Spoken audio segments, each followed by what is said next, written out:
Hello everyone. I am here with my friend Akari, and we are going to be talking human design today. Yay. Yes, we are. You know, one of my favorite things about this is that we're actually in the same city. Yeah. How rare is that to be in the same place at the same time and Yeah. we're not virtual or we're not somewhere else? Yeah, and also it's a beautiful day today, right? 71 degrees. Gosh, Yeah, we're by the water, the sky is blue. I know it's So, beautiful. So let's start talking human design because my biggest thing about talking to you about it is your chart is so defined. There's so much definition there that it makes so much sense why you had such a hard time or why you have this challenge about really diving into astrology and esoteric things, you know? which is very interesting since I chose holistic medicine. So we are going to get into that. We're going to dive a little bit deep into my life today, but first, because I'm sure there are a lot of you out there who actually have never heard of human design, and we don't know Akari very well either, so we want to get to know her. So let's start by, I would say, defining what human design is in a very, very brief nutshell, and then tell us how you got into it, how it's changed your life. Okay, so human design is a beautiful way of understanding who you are because it has five different systems that come together. So you get a little bit of this, a little bit of that, a little bit of this, and you put it all together and it creates more than what people think is a personality test. Mm-hmm. It tells you things about yourself, it validates things about yourself, and it uses your obviously like astrology because you need your birth date, birth time, and location. So there's Eastern and Western astrology. You have a lot of beautiful. You have a lot of beautiful pieces of the chakra system, which is what you're probably most familiar Yeah. with. And then quantum physics to make it more complicated.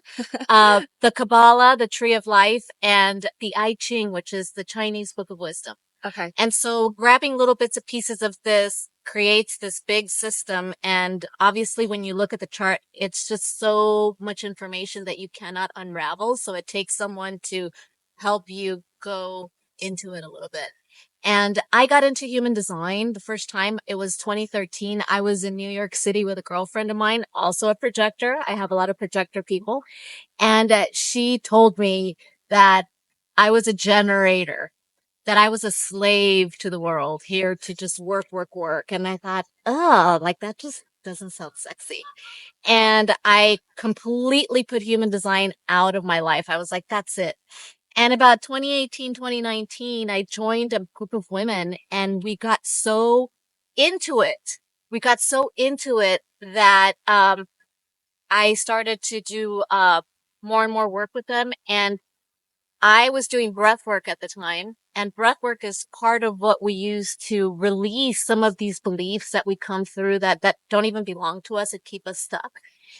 And they interviewed me for a human design podcast, and it just took off from there. I had a lot of women coming to me for breath work, but not knowing what their design was. And as I started working with them, I started finding layers and layers of trauma. And so human design actually found me, sucked me in, and all I wanted to do is learn how to unravel it to help people change.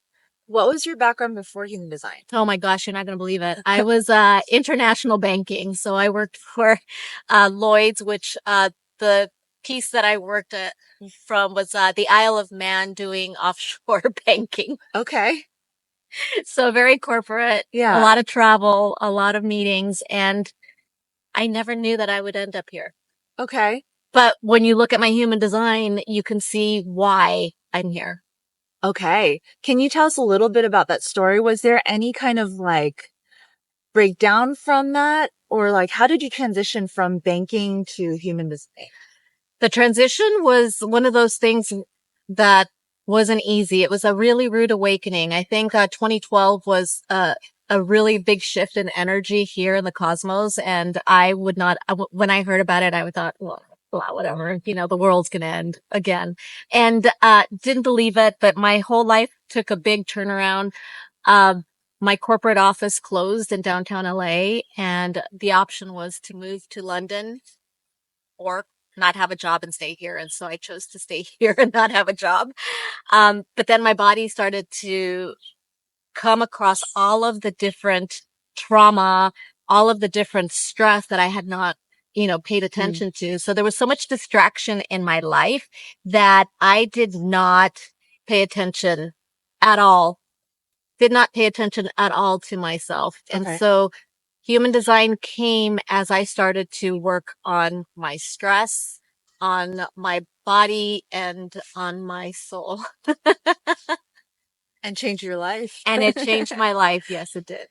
Oh, we have a 1-3 emotional projector here Oh, in the wow. audience. Okay. I love that. I love that. So I'm a 1-3 sacral generator. So, and one of the things about human design that is so complex is that there's a design piece, right? And then there's a personality piece. And for me, I am a 1-3 splenic projector by design. So I love projectors. Okay, interesting. Yes. There's so much to unpack there. If you know your type and all of that, feel free to put it in the chat. We're all curious here to Yes, see who we we have. are. Yeah. Okay, so let's go into some of the more basic, like the types and all of that, because I'm sure that people are curious about what it is, what it means for them. Yeah, yeah. So there's only 5 types, right? Like, okay, I can only deal with 5. So we have the manifestors who are 9% of the population. They are here to initiate. They're here to start things. Then we have the generators like myself. We are about 38% of the population, and we're here to create, to build, and yes, to work. The caveat here is that we're here to do the work that we love so that we don't experience burnout. Hmm. Then we have the manifesting generator, and that is the only hybrid amongst the system. So a little bit of that manifestor, a little bit of that generator, and they are about 35% of the population. Okay. Then we have U projectors, and the projectors are about 23% of the population and growing. Here to lead, to guide, very connected to the earth, and you just know things. Look, we have a manifesting generator, 2-4, and love that. Okay. And then after that, we have reflectors, and reflectors are really interesting because they're only 1% of the population. Hmm.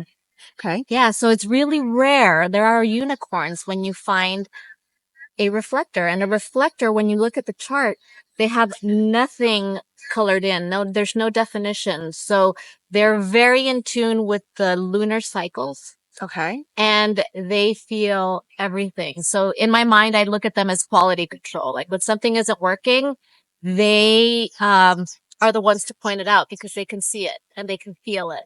And so there's not that many, which is really sad. Uh, they Have need you to met be, any? yeah, Okay. yeah. I'm a magnet for a lot of different people. But what I loved about the reflector is that they can reflect things that are not working in our community, that are not working in a certain place. So for them, it's important to be in the right environment and with the right people as well. I mean, it's for all of us, but for them especially because they're so sensitive. Okay. And projectors also need to be very aware of who they're around because they project the energy of the group. Okay. Yeah. All right. Really, really interesting stuff. So, where should I start? Where should I start with all of this? Um, well, what are the major challenges for each type? I'm curious about that. There's a lot of challenges for all of us, right? Because we live on a planet that's what we're here to do. We're here to overcome challenges. One of the main challenges for all of the types is the conditioning that we all have. Mm, So we get conditioned by our parents, right? And so imagine you as a projector being raised by two manifested generators who are always in the hustle, a lot of busy energy. Then you start to question your own energy. Or because you don't have the energy to keep up with your parents, sometimes they will unfortunately call you lazy. And now you're living in this world thinking that you're lazy where you're not. You're just not built the same. okay. So I think a lot of the difficulties that each type confronts has a lot to do with their surrounding. Okay. So that brings me, because I wrote a couple of questions for today about like, there's a lot of language in the report that I read on authentic self and activated potential, which is Mm. language that I use a lot, not even knowing that much about human design, but it's actually part of my system as well. And I feel like those are really, really key things to pay attention to in your life is like, when are you being authentic and like how to activate potential? Why is it so important, do you think, for people to access those? Because when you are not in your authentic space where you cannot accept the things that you enjoy and that bring you happiness, you get burnt out. And I don't know if you've ever experienced burnout, but it's not fun. No. And you remain in these loops, these constant loops where you don't get to become activated, right? To activate what makes you happy. And it's a ripple effect when someone finds joy in what they do and how that ripple effect takes place. So if you think about a generator, let's just say a generator, because we're built here to work, like we are the worker bees. And every day they're going to work doing the same thing that they hate and they're so frustrated. Instead of bringing joy into the world, you're bringing more frustration. You're bringing what I call the hot potato, right? And Yeah. you're driving around, you're walking around with this hot potato and just passing that hot potato around. That's the ripple effect of being unhappy. So it's kind of like spreading toxicity? For sure. Okay. For sure. And you're not even aware of it, right? There's no awareness. But when you are in your best, and I can speak for myself, this is the work that I love. And I get so inspired to help people find their joy, and help them take those baby steps out of that so that they can feel their authentic self and love themselves for that.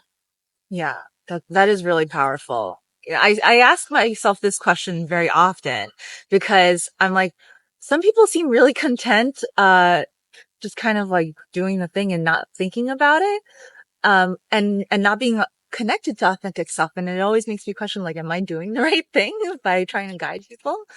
But Yeah. yeah. Well, it all works until it doesn't. Mm, mm, Right? It all works yeah. until it doesn't. We all drink the same Kool-Aid, right? We're all indoctrinated by the elementary schools, by all of these different things.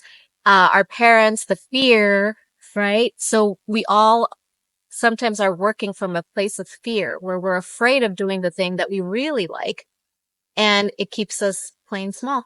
Mm. So there's a question here. Yes. How would you separate academic achievements versus mastering systems for projectors? Ooh, that's a great one.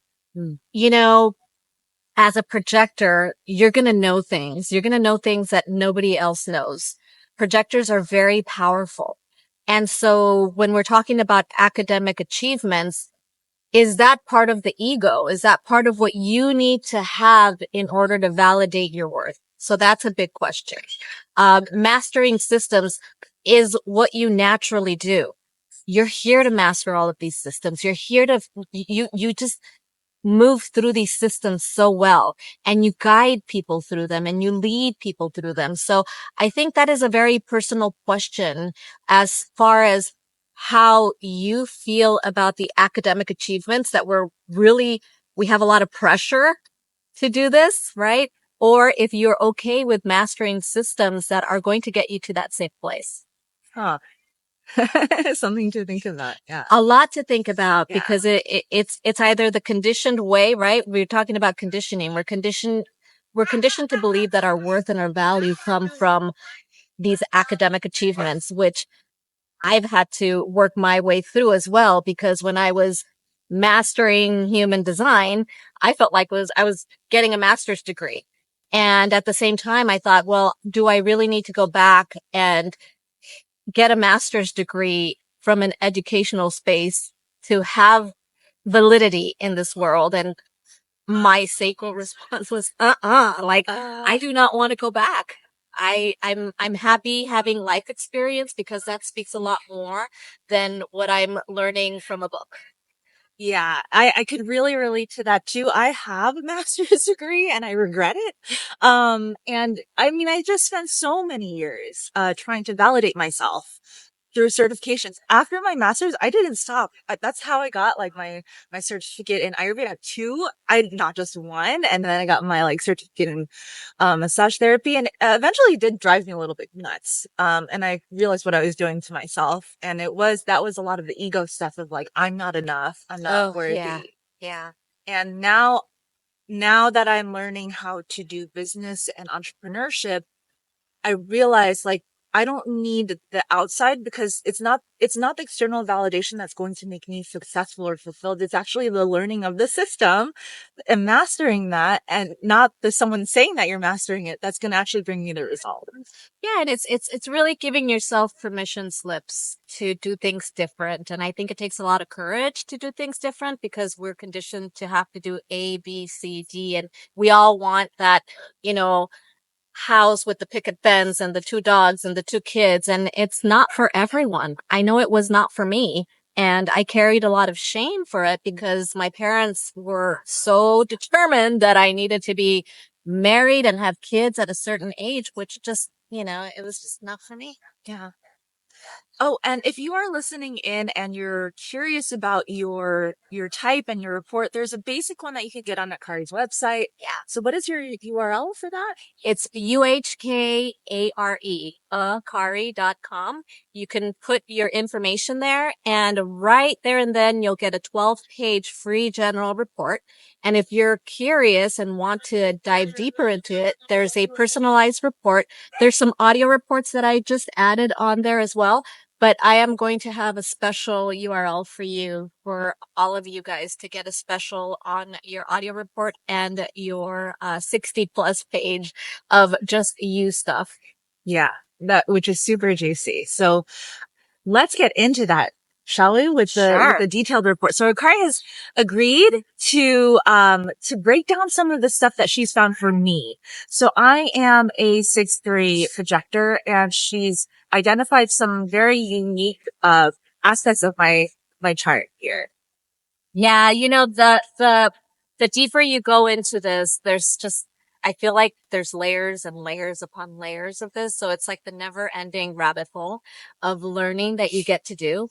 But Valerie is a very defined projector, which is very rare. And you're also what we call triple split, which means that you need people who need people. And the beautiful thing about this is the way you connect with others, and you can really see that as you continue to do this work and continue to go live and continue to do videos for us, and you show up for the collective, which you have so much of that collective energy. Um, One of the very fascinating things about this woman is that, yes, she is a 6'3", the 6 being a 3-stage profile number. So Valerie probably drove her parents nuts because she was just ready to go, on fire. And with a defined heart, you knew where you wanted to go. That profile 3, so curious, you were probably doing tap, ballet, piano, and all of this stuff. Oh, okay. Yeah. So I was doing like gymnastics and dance and flute. Yeah. And actually it got even more crazy after I left the house. So, yeah. So it's so Yeah. interesting that just by looking at your chart, I can already tell how much energy you brought into your life and your parents trying to keep up with you. Yeah. And there's this part about this that was like, I was kind of crazy, up until I was 30. And I've actually even had different careers, and my parents just didn't think I wanted to settle down. They were very, very worried. Yeah. They might still be worried. We can invite them. Yeah. So, but I just had so many different interests, and it was like I felt pulled very strongly to pursue what I did, and it wasn't rational. Some of it was like trying to achieve, but at the same time, some of it was just pure curiosity. Like getting into hip hop dance was pure curiosity. Oh, I'm sure. Yeah. I'm sure. But look how fascinating all of these different projects have been. They're all very different, and it's just you trying to find you. And the interesting thing about a line 3 profile is that they call it like trial and error, right? You're just trying to see as many different things as possible. So imagine now that 6 works in 3 stages. So the first 30 years, that's that profile line 6, which is here to become a role model, acts like a line 3. So now you have line 3 and line 3. Like double the whammy of really trying to do a million things. Yeah, that's my life, or that was my life. Then, so that brings me to that second stage, which has been really, really frustrating for me. Yeah. Yeah. It says basically that I'm supposed to integrate and rest, before I actually step into my authority. Well, there's a lot Right? of conundrums in the chart, right? So Okay. the life is a conundrum. So yes, you are here to start to heal and observe and look at the things that did not work in those first 30 years. So you get to do a little bit of that introspection, but you still have that other line 3 that's still out there trying new things. So I think it's right? Not like the end. It's more like, and I can rest and I can continue to be curious about what's out there. Yeah. There was the big part about resting too was like, I get it because by the end of that first, I guess, third of life, I was severely burnt out. Yeah. To the point where I think it's been 10 years for certain aspects of myself that are still healing. Yeah. Yeah. And that's the part that's exactly why you're going what we call on the roof is to observe what worked, observe what didn't work. And you're gaining a lot of wisdom from that. So when we are very book oriented, we're getting knowledge. That's not wisdom. You have so much wisdom to share. And from your experiences, that's really what is going to happen. That third phase will start coming around 48, 50, and coming off the roof is really here to teach you that your worth isn't based on what you accomplish, but on being who you are, who you've become. And so you get to walk the talk. Yeah. And instead of like what you do now is hold people's hand and walk them through the process. Now you get to tell them, yeah, there's a rope over by the river, by that rock. Don't miss it. But you don't feel that need to be pulling people through the process any longer. Yeah. I have a question. What's the time span for line ones of 30 years? Oh, 30 years is for line six.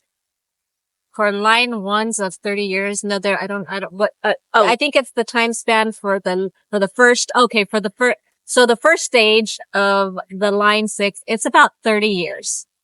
I mean, it's about 30 years. Your first 30 years, if you have a line 6, that's when you are experimenting. And then after that, after the 30, after your Saturn return, right? Everyone has a particular date for Saturn returns. For Valerie, her Saturn return happened January 14th, 2017. oh, she's asking. And then for line one. Line ones, we are just curious forever. We go down this rabbit hole. It's like a scientist number. It's the researcher. So you will continue to research. The difference is that as you become wiser, as the years come, you're not that curious about a lot of other things. Like you're very particular about what you're going to devote your time into. Yeah. So we become a little more particular about where we want to spend our time. So that's a good thing. Okay. So at that third stage of that line 6, it's almost like that midlife crisis, I guess, where you kind of just start to settle into yourself, and it just shows up very different for line 6s. Right. And you realize that you were born with your hair on fire just to know that you have nothing to prove. Ah. So when I first heard that, and what still goes through my mind is like, what do I do until I hit that point? Right? Because sometimes it feels like I don't have the power to elevate my life now, almost. It's almost like I gotta wait. And also because of that invitation thing. Yeah, the invitation for projectors can be a little confusing. I teach projectors to learn to invite themselves by the power of words. So projectors see through things so well. And if you've ever been questioned by a projector, sometimes it goes like really deep and sometimes I'm not ready for it. And so Yeah. what ends up happening is that rejection, like, ugh, get out of my space. Yeah. So what I teach you is to invite yourself and doing it very, with a lot of mindfulness. So asking, can I share something with you? Saying something like, I noticed, do you have the bandwidth? Right? And since the majority of the population is generators, we respond to yes or no questions, because if you ask us a lot of different things, we get overwhelmed and we shut down. So the projector is great at receiving open-ended questions and you can go really deep. But for us, it is so overwhelming. And so if you say, hey, do you have the bandwidth to hear me out? I could say, I not right now. And then you can say, okay, how about in an hour?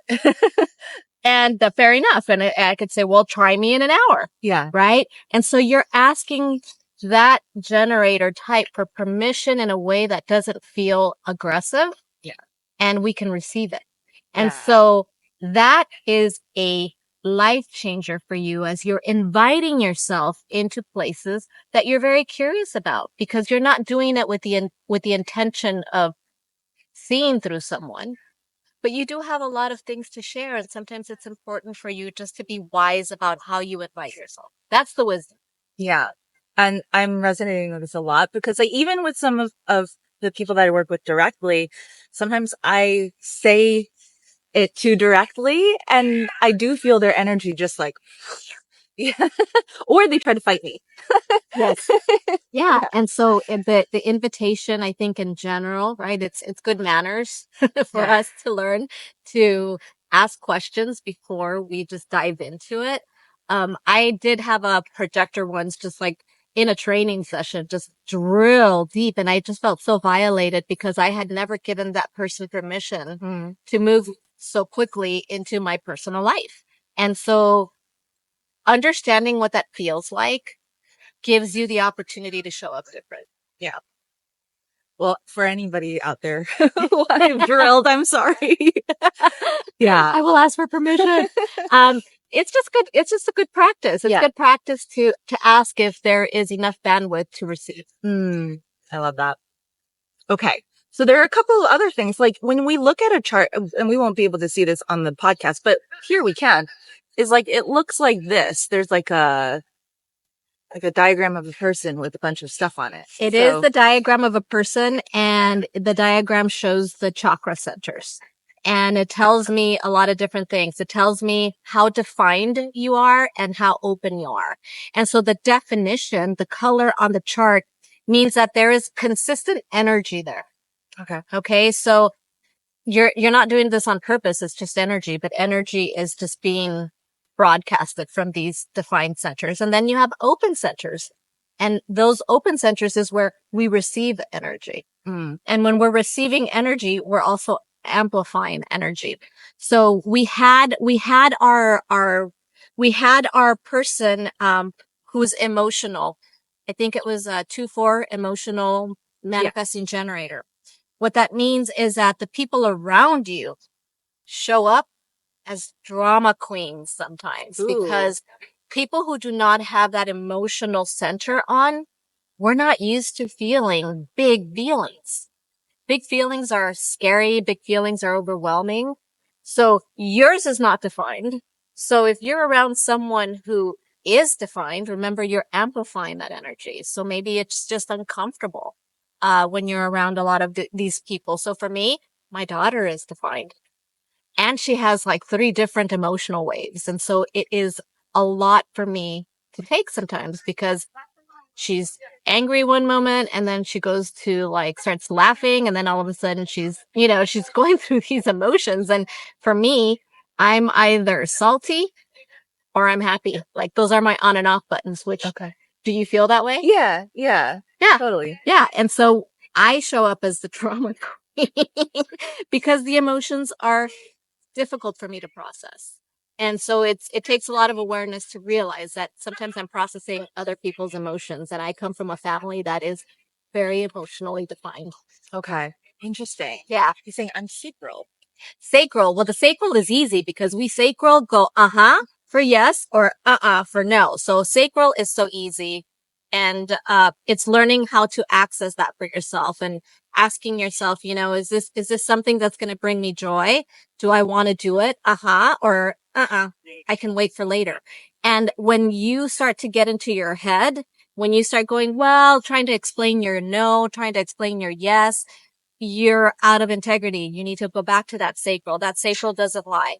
If you want to know the truth about anything, ask a sacral being yes or no questions. We cannot lie, because the moment that yes is coming, we try to validate that yes by giving reasons, or validate the no, right? Like, I want to say no, but I'm like uncomfortable saying no to you. So I'm like, well, I can, and you're like, okay, that's a no. Yeah. Yeah. So we're really easy. Interesting. And that's interesting for him too, since I know him. Yeah. Okay. Yeah. All right. So that's the beautiful thing about the chart. One of the things about, there are two separate pieces. You have the personality, which is usually black, and then you have the design, which is red. The black part of it shows you where all of the planets were at the exact time of your birth. So when you were born, that's like a little snapshot of where the planets were.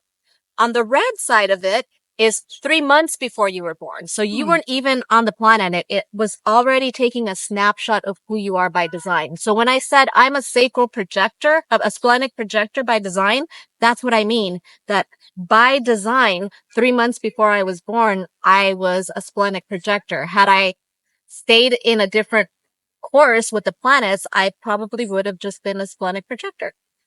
Okay. So the way the planets moved around in 3 months, it defined my sacral, making me a generator. Okay. So does that say that about me too? Well, with yours, it's kind of hard to say. I didn't pull that part of it, but you're so defined that if you could have been just a different type of projector, because we do have a lot of different types of projectors. Okay. I know, just to make it even more confusing. Let me just say that. So I find it very interesting with the design space, because that's unconscious energy. Mhm. So it's how you show up in the world, and you don't see it, but this is how others can observe you. Okay. I know, I can see I know. I have so many questions. Let me see, and I'm not remembering all of them. So let me see if I have them on my paper here. Oh, okay. Yeah. So it says projectors require energy and self-worth. So I would consider myself to have struggled with both of those things significantly, especially self-worth.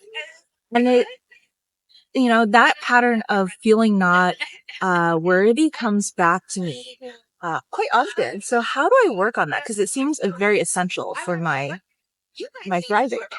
Yeah. Well, part of that self-worth piece is learning more about yourself and knowing that you're worthy just by being born. And I think, we take it for granted. Like, we take a lot of things for granted, and it's understanding that we are here for a purpose. And that's what human design gives you. It gives you an opportunity to see that you were created for a purpose that maybe isn't aligned with everyone else's visions. Like, I always wondered, how do you have someone who is all of a sudden a brain surgeon, right? And it is them following their joy, following what they want to do. And it becomes very confusing when we have so many different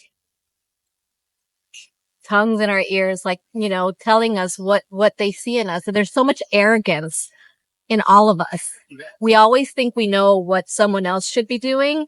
And so we take that power away from that person. I know for me, my parents always said, we see you as a corporate person. And so that's what I did. I went into this corporate space, even more so because I was trying to please my parents instead of doing it for myself. And so when you realize that, there's a lot of work to do to unwind all of these beliefs. So it is really you understanding that you are worthy just by being here. Oh, and that's a challenge. It is a challenge, but then you look at your incarnation cross, which, it's a whole other level, and we're not going to get too much into it. But you look at your life and soul purpose from this, and you can start to, peel the layers of this onion and understanding how that shows up in your life. and staying in that place. What is it that you love doing that brings you so much joy? And how can you continue fostering that? Being curious about all these different avenues of getting there. Mm. Yeah, totally. And it's interesting because I think so. I grew up on Long Island, and my parents were actually fairly open. But what I think I felt a lot of pressure from was my school and my peers and my environment because it was so different from mine, and they seemed to know exactly what they should do. Isn't that how it works though? There are people out there who apparently, as you know, from where we are standing, it looks like they know what they want to do, but we don't know that. Mm. And yes, there are people who just know what they want and they go after it and they're happily ever after. But are they really happily ever after? Or maybe they just didn't have the courage to look outside of that box. So they live in a box, and it's okay for people to be on their own journey. That is not your journey. Your journey is to discover what you're here to do. And so I can relate to that because I felt very confused, right? I have that 3 in my darn profile number, and that just kept me going around in circles trying to figure out what I wanted. And looking at my life and soul purpose blew my mind away because it's about me changing the narrative of other people's story from a heart centered way.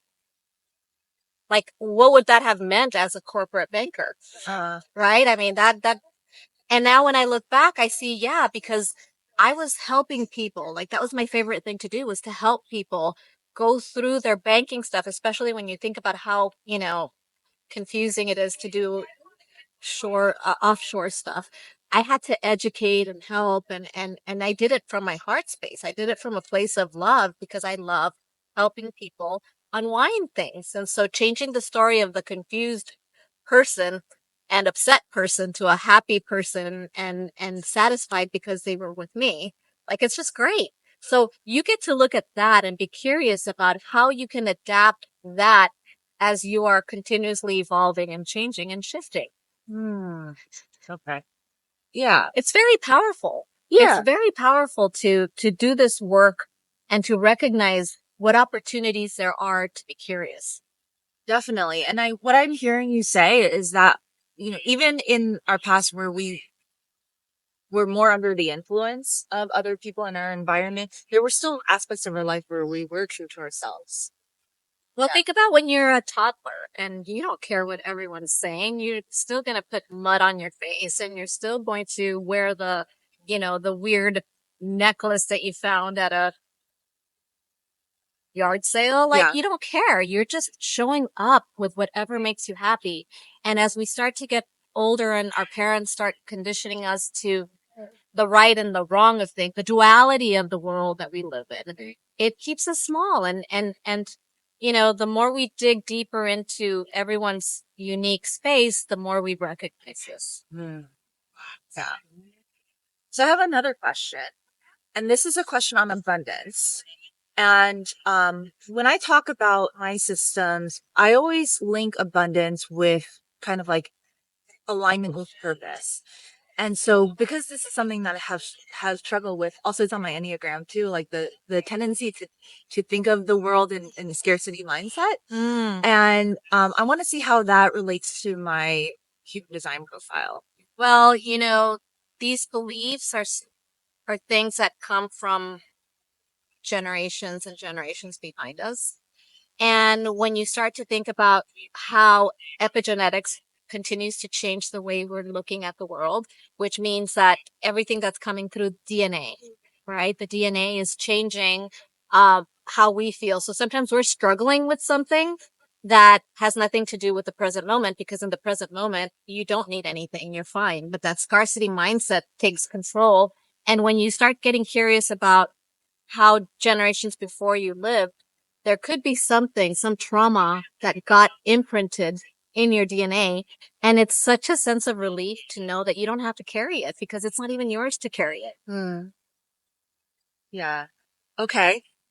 Okay. And I definitely like my parents and my grandparents, they survived um the Chinese Revolution, and they had to flee China.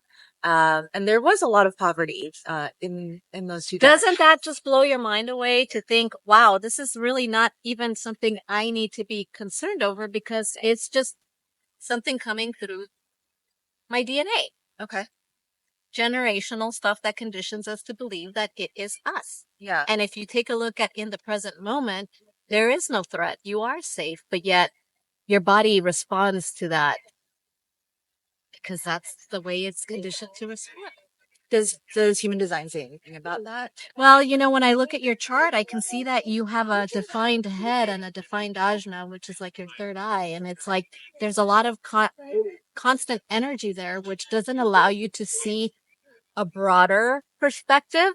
And so you see it your way and you hold on to that. And it's really hard for you to let go of the belief. Mm, okay. So your job is to allow yourself to understand that, wow, it could be different. It could be something completely opposite to what you're feeling. Maybe it's not that scarcity mindset that you're really worried about. There has to be something underlying it. Maybe the fear of shifting, the fear of changing something. Yeah, I think so too.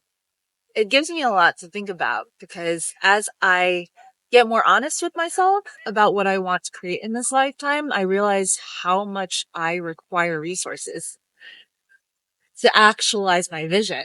Mm-hmm. There's no way that I could be in scarcity mindset and actualize. No, Yeah. no. So good stuff to think about. Yeah. All right. Do we have any more questions from the audience? Ooh, that little breeze. Love to hear what you guys are thinking as we're talking about this. Ooh, it is a breeze. Yeah, and as we are waiting for questions, tell them about your bundle. Like what's in that report? And the So audio. some of us are so good with listening and some of us are really good at reading. So basically the bundle includes 60 plus pages of information about you that breaks the report, the chart into pieces for you to be able to digest it, but it's all based on you versus just a general reading or a general explanation of this. And depending on what your type is, what I did is I recorded my voice explaining what it means for you from a nervous system lens. Because what is the chart and what uses the chart for you if you can't access through the nervous system, which is to me the most important part of it. Can you explain that a little bit with the nervous system? So in order for us to shift and change, we need to feel safe. Yeah. Right. And we need to have connection.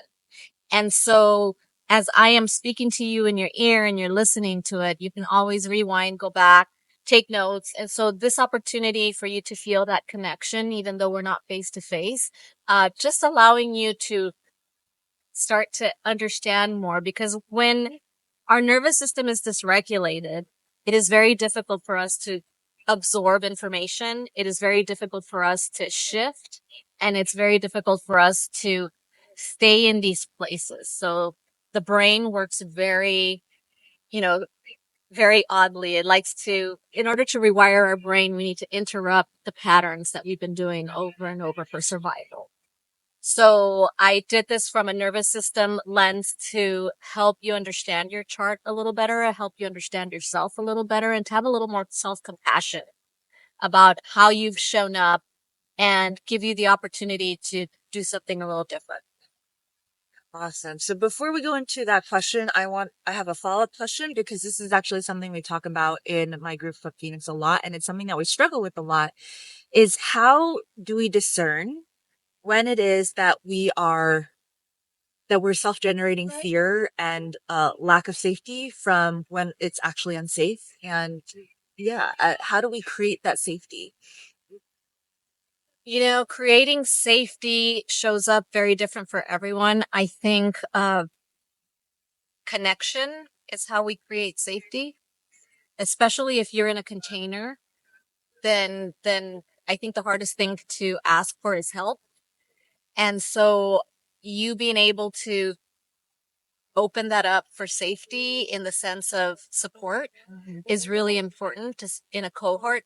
Uh, but it's independent. It's an individual kind of thing. It's hard to say what brings you safety and what brings somebody else safety, which I think would be a great question to ask is how does support look for you? Because I know what support looks like for me. Okay. But what does support look like for you so that I understand how to be there when Yeah. you need me? So I think those are important questions. Thank you. So the 2-4 hermit opportunist. I love this question. So the line 2 is what we call the hermit, right? In traditional human design. And that line 2 is the introverted extrovert or extroverted introvert. So can be out talking to people, hanging out, and then it needs to recover that energy. So that line 2 and that line 4, they are in, they are kind of like a conundrum to each other because that line 4 loves to network, loves to create systems, loves to be around people. And that line 2 sometimes needs to retreat in order to regain the energy to, go back out into the world. The line 2 is also a very, very wise line. Very much the line 1, 2, and 3. They're very science, smarty pants. So it's really interesting because the line 2 likes to be asked. Like it doesn't give up information that easily. So you go to a line 2 and you ask them a question and they just have a whole bunch of information to give you, but it needs to be prodded a little bit, Okay. like I need to know. That line 4 is interesting because it is very much the networking, but also likes to know what is happening. So they'll have a plan A for a plan B for a plan C, constantly wanting to understand what's happening around them so that in case something doesn't work out, they have a different plan so they can pivot. The fear of the line 4 is the unknown. Oh. Yeah, imagine like the little lily pad and you're like a little frog going from one lily pad to the next. Like your lily pad has to be there so in order for you to jump. So it's interesting because fear of the unknown and not having that other lily pad to jump into sometimes stops you from actually taking that and that's that leap of faith because of that fear of the unknown. How to overcome that fear. Uh, you know, I always say start really little. Start with baby steps. Uh, it's so much easier for you to practice because that's what life is going to do. It's going to give you so many opportunities to practice and to try something new. So setting yourself up to win means if there's an opportunity for you to do something completely new without plan A or plan B, and feeling that anxiety building up and doing it anyway, that is very courageous and can give you an opportunity to start learning how to feel safe in those little decisions and in those challenges in life. Okay. Beautiful. Yeah. Yeah. All right. We just have a comment from Mark. Very interesting on your stuff for me. Yeah, Mark, I'd be interested to hear what your human design type is. So go to akari.com. Yeah, it's always very interesting to learn more about yourself in ways that you already knew. A lot of these things you already know. You just need that permission slip for someone to say yes, and then you say, oh, here we go. Generator 5-1. Oh, your wife is a reflector. Wow. I love that. Okay. So, generator, that line 5, we haven't talked about a line Okay. 5. Line 5 energy is what we call the karmic mirror. So, Mark, I'm sure you have people coming to you so that you can fix everything. You can make everything right, Oh, make everything beautiful. that's right. I know Mark. He does that. Yeah. Yes. And so, Mark, you fall in love with other people's potential because they can't see their own potential. And when they come to you for advice and you give them exactly what you need to do, but sometimes people don't follow directions, weird, and they get upset and they say it's you, like it's you're the problem and you're not the problem. And so what happens is that we continue, this line 5 energy continues to hear that you're wrong, that you're wrong, that you're wrong, that you're wrong, or that you didn't do it the way they wanted it to. And it plays small. So that line 5 has a lot of different challenges, but so much beauty because you can see the potential in the world. Your job is to not play small. Your job is to go do whatever it is that you want to do without paying attention to, the people around you that didn't pay for their ticket, right? Because the people who Woo. don't pay for the ticket are the ones who are the loudest. Oh, Mark actually, his mission is to heal people naturally from cancer.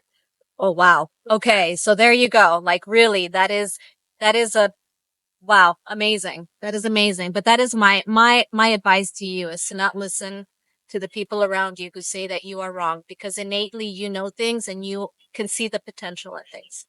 And that line 1, it's a great combination because you're going down rabbit holes. You're doing your research. It's not like you are sharing something that you have not researched your way through. Yeah, definitely. And then with your wife being a reflector, you have a lot of energy and you probably blow her fuse. And so sometimes allowing her to fall asleep before you come into the room may be very helpful to let her stay asleep because your energy, it's not you personally, it's just your energy will keep her awake. That's a lot of energy for a reflector, a lot of sensitivity.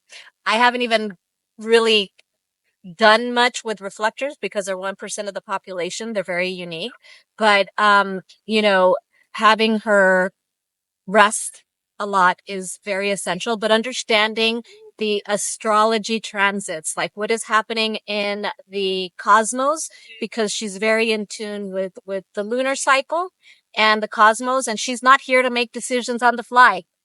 Unfortunately, she's here to really take time because she follows the lunar cycle. It's about 28 days before she can make a solid decision. And I don't know if that's something you've experienced with her, uh, but it's having a little patience so that she can make the big decisions, right? Not the easy, mundane decisions. That's easy, but the big decisions, buying a car, buying a house, having a baby, like all of these different things, she has to be in a good place. If she's making decisions too quickly, the disappointment comes in. Wow. I know, so Thank much to you. learn, huh? There's a lot to learn. There's a lot to dig into. So hopefully you guys resonate with all of this. I'd love to hear your thoughts on it too. Leave us a comment. I'm going to post up. Yeah, that is my wife for sure. She is here smiling. Yay!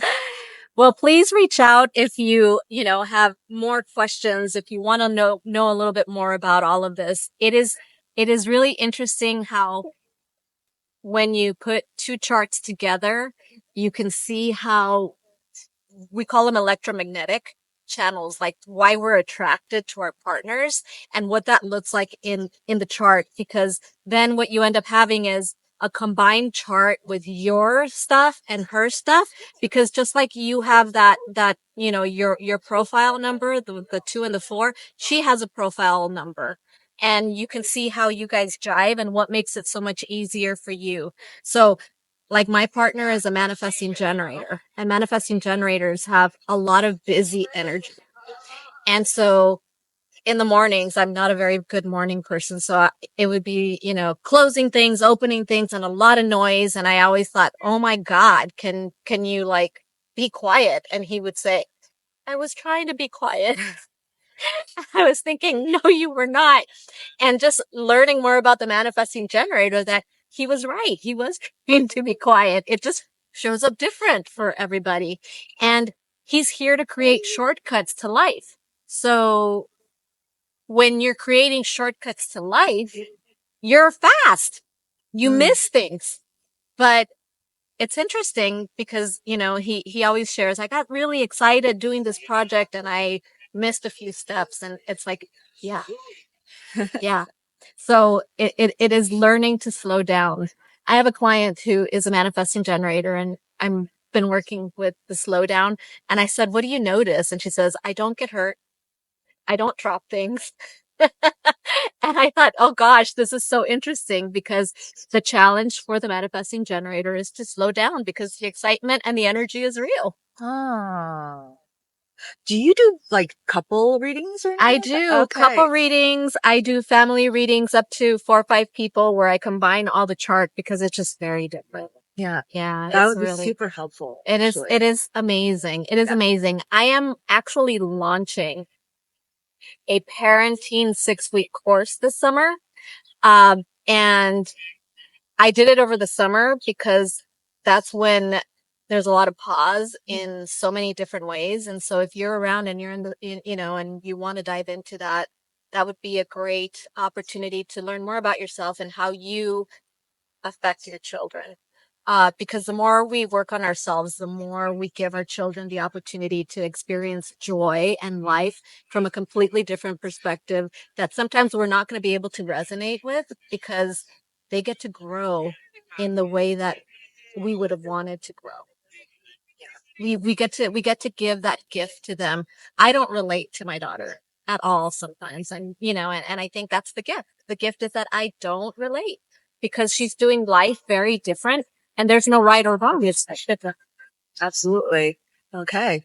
Well, good to know. And then if any of you out there would be interested in having a workshop shop with Akari, let us know because then I can make it happen and we can have more of like a group chat. We can all Yes. bring our charts and like dive deep into what we're seeing for ourselves. Yeah, we Yeah. can definitely go basic and, start to peel the layer of the basic onion so that we can really understand and then we can actually have a discussion about it, which is so valuable.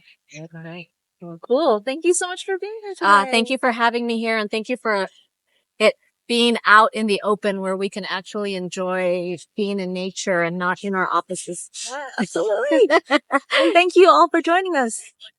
Yes. All right. We'll see you later.